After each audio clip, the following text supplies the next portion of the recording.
सामाजिक जनसुराज पार्टी के पक्ष में नारे थे। तो इस बार मुकाबला निर्दलीय दिखाई दे रहा है, जिससे हमें इंडिया महागठबंधन का पलड़ा भारी दिखाई दे रहा है और मुझे पलटू राम का इस बार बोलिया बिस्तर बंधा हुआ दिखाई दे रहा है।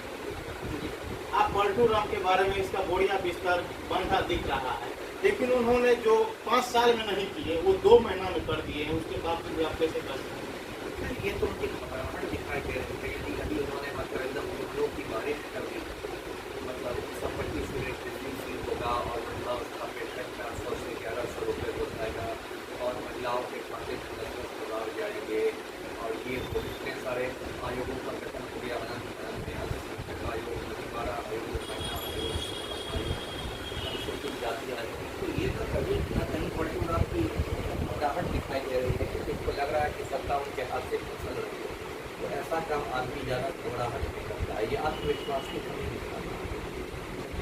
आप जो है जनसुराज के तारीख की तरफ बात किए, जो बिहार इस बार बदलाव की ओर दिख रहा है, बिहार की युवा इस पर बदलाव चाहती है और प्रशांत किशोर जी परिवारवाद से हटके अपना यात्रा को प्रारंभ किए थे, लेकिन उसके बावजूद भी प्रशांत किशोर जी जो कल टिकट वितरण किए उसमें आरसीपी सिंह जी की बेटी को टिकट दे दिए, उसके बाद और कर्पूरी ठाकुर जी की शायद पोती को टिकट दे दिए। देखिए कौन क्या दर्शाता है? देखिए कल जो 51 सीटों की सूची जारी हुई है, 51 सीटों की मतलब सूची देखी है, तो उसमें मिली जुली सूची है। मतलब कुछ नामों से मुझे निराशा हुई, कुछ नाम मुझे अच्छे लगे। जैसे अस्थामा से जो आरसीपी सिंह की बेटी को टिकट दिया गया, लता सिंह को, वो कोई अच्छा चॉइस नहीं है, क्योंकि आरसीपी सिंह खुद एक विवादित व्यक्ति रहा है और पलटू राम के बहुत सारे पापों के वो मतलब भागीदार रहे हैं और उनकी बेटी को टिकट देना एक गलत संदेश देता है कि आपने अपने जमीनी कार्यकर्ताओं की उपेक्षा की। ऐसे लेकिन लिस्ट में कुछ नाम ऐसे हैं जिससे मुझे खुशी हुई है। दरभंगा से आर.के. मिश्रा को टिकट दिया गया, बहुत ईमानदार IPS है। या भोरे से प्रीति किन्नर को टिकट दिया गया है, जो किन्नर समुदाय की ट्रांसजेंडर हैं, तो वो एक स्वागत योग्य बात है। चनारी से एक नेहा कुमारी नटराज को टिकट दिया गया है, जो नट समुदाय से आती है, तो वो एक अच्छी पहल है। तो इसलिए मैंने कहा कि ये मिली जुली चीज़ है।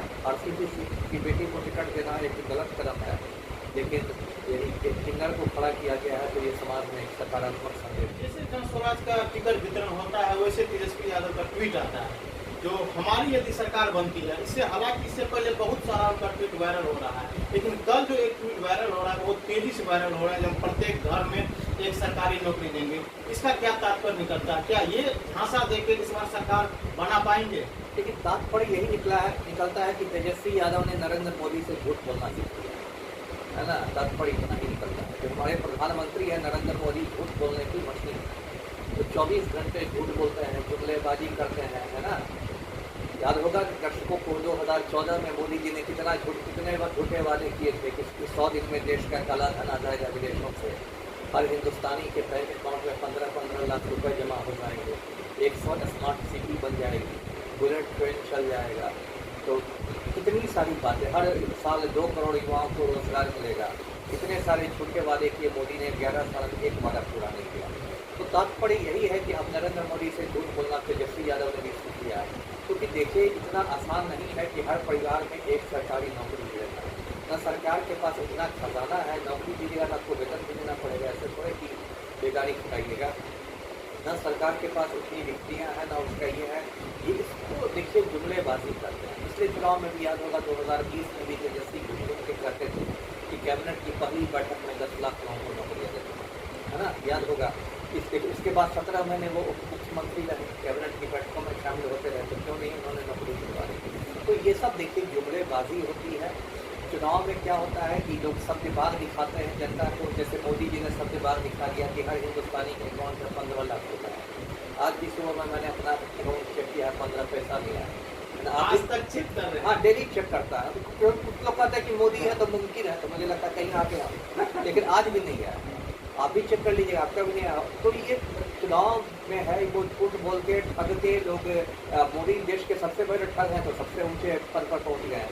तो देश तो लोगों को ठग के मतलब चूना लगा के यही राजनीति रह गई, इसी का मतलब राजनीति है।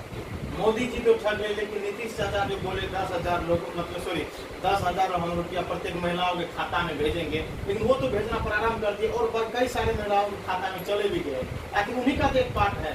अच्छा रुक जाइए, 6 महीना उसमें भी रुक जाइए, अभी तो शुरुआत ही हुई है ना, उसमें भी एक घोटाला निकल जाएगा। बिहार में जो सिस्टम इतना भ्रष्ट है ना कि इसमें भी एक घोटाला निकलेगा। मैं अभी से आपके चैनल पर भविष्यवाणी कर रहा हूँ। और उसके बाद पता चलेगा कि बहुत सारे जो कबूतरी देवी और कलावती देवी को 10,000 रुपया भेज दिया गया, तो कबूतरी देवी और कलावती देवी ऐसे ही काल्पनिक नाम था, फर्जी अकाउंट था, उसमें एक अलग घोटाला निकलने वाला है ना। जैसे इनके पलटू चाचा के बनाए सारे पुल बह रहे हैं ना, पानी में जल समाधि ले रहे हैं ना, एक समय विकास की आंधी ही चल रही थी, कितने पुल बन गए, अब सब पुल बारी बारी से जल समाधि ले रहे हैं। तो इसमें भी इतना भ्रष्टाचार है कि आप देखिएगा, 6 महीने रुक जाइए, अभी तो शुरुआत की है योजना की, इसमें भी एक बड़ा सा घोटाला निकलेगा।